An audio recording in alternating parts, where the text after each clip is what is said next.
Jess, Tack, and I'm here with Family Force 5.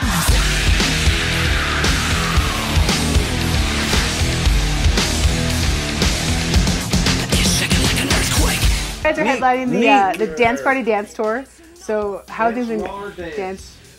that going so far?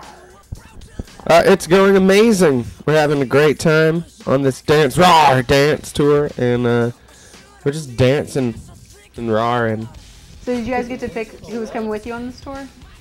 Yeah, we got to pick them, and there were a lot of people that submitted for the tour. There was a band like U2 or something tried to open up, but we were like, no, we really want Secret Handshake and Joan Zeta, and they're good friends of ours, good dudes, great music, great times, good oldies, and a lot of high fives happened between us. I'll say that.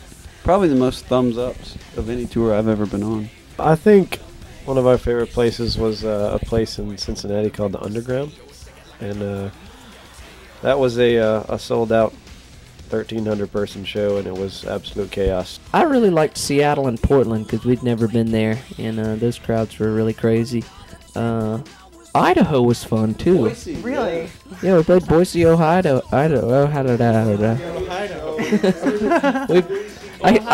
I keep just thinking of Boise chips. I know, that's what I say.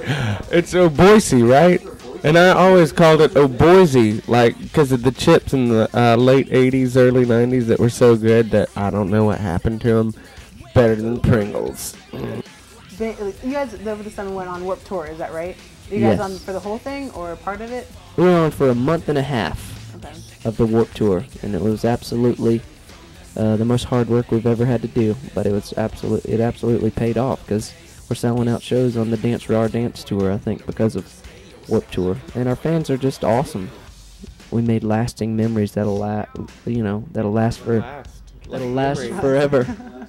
We made lasting memories that will last like memories.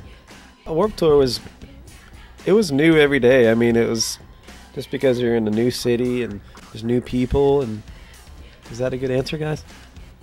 Yeah. Okay.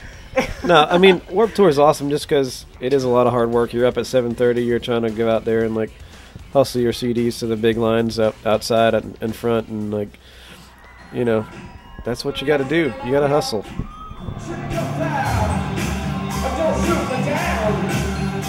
Oh, no. I know. Can you go?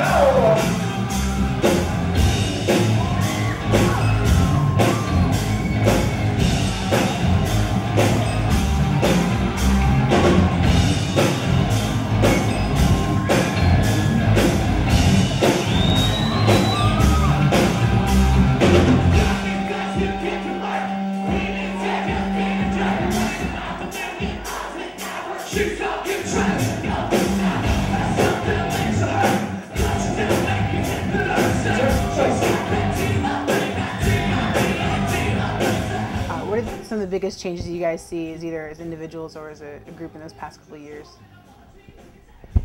We finally got a bus and moved from a van to a bus, and that's probably the biggest change for us because we're not sleeping on van benches anymore in people's floor. We get to sleep in our own bus that we got. Bus. It seems that the fans are getting crazier and crazier at each show. The start of this tour, the very start, was in St. Louis, and we'd never had a crowd come up on stage. They usually come up towards the end of the song. Towards the end of the set, like we've got an hour set, and they come up kind of on the last song, and like a bunch of people get on stage, and they're like, "Oh, it's a free-for-all party." But these kids in St. Louis and a couple other dates, like they got up like as soon as we started into our second song, and we're like, "You gotta back up. We gotta be up here too." But it ended up just us being on the drum riser, and so the whole crowd was on our stage, and it just, I don't know. Every night is a bigger party, or I don't know. It's crazy. It's fun. I'll tell you. Test. Is it working? Okay. I'll tell you one of the coolest things that's happened on this tour so far, and it happened last night.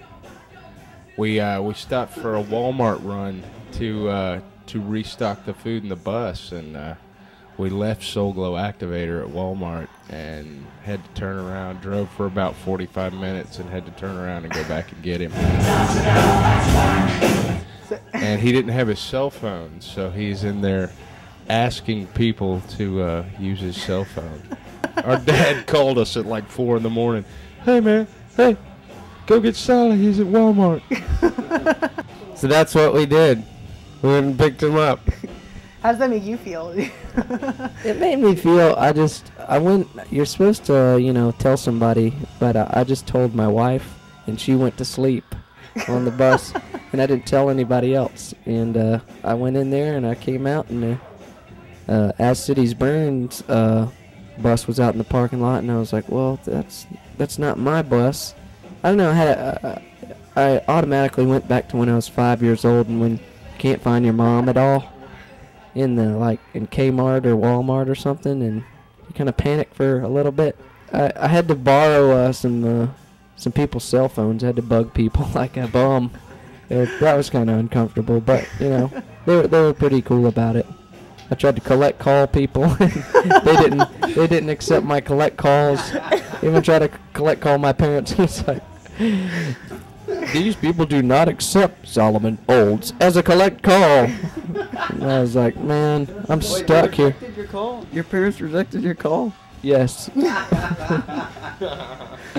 They totally rejected my call. So. How did you get in touch with him then? How did you get in touch with Dad then? I had to use somebody's cell phone. I had to totally almost come up like a bum on the street, like, hey, you got $1? Yeah, I got $1. No, and I was like, do you have a cell phone I can borrow? I know this is weird. I was like, but I'll be eternally thankful for you.